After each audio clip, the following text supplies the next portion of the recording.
Ang pulong na Ginoo means agalon. Ang puno ni Jesus na siya ang agalon sa imong kinabuhi. Siya ang atong magbubuhat. Siya ang atong manuluwas. Karon ang tagnaw oras karon. Andam sa Jesus sa pagpasaylo. Andam sa Jesus sa pagpamang sa atong kinabuhi. Wala ko na sayon unsay suliran nimo karon. Na kay kabugat, na kay problema, na kay gihamping. Higala ko, karon ang oras na magpaubos ka tubangan sa Dios. Wala man nato siya nakita karon apan imo siyang mabati karon. Sama sa hangin, wala mo nakita apan imong nabati karon. Buhi pa ikaw tungod sa ginhawa nga gihatag sa Dios.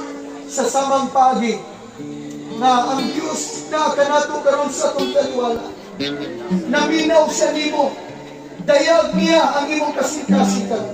Handang ba ikaw sa pagsugid, sa paghinulsol, sa pagpangumpisal sa atong kapakyasan. Doon natin nahimo na mga kapakyasan kaganina, kagahapon, o sa milabay pang kapanahonan.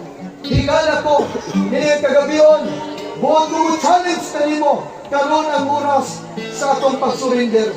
Nanuktok sa Jesus sa puntahan sa imong kasing-kasing.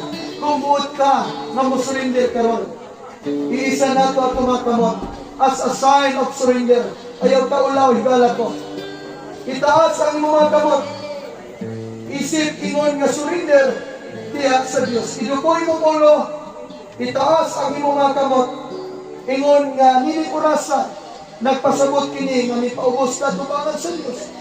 Diyan ko nato wa kay mahimo. Nauban ka na ko nining simpleng pagampo. Ayaw ka ulaw, igsoon ko higala.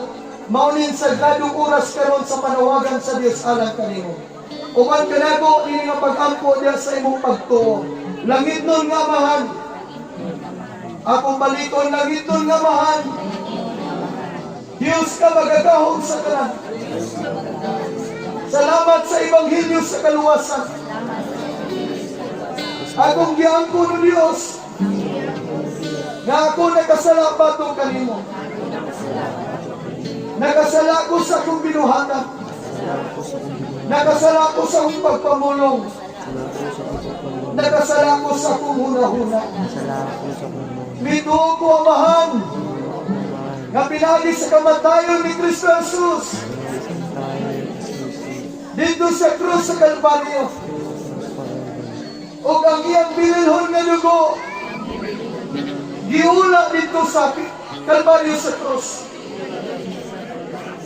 Ingon nga pagpapa sa tanan akong mga sala.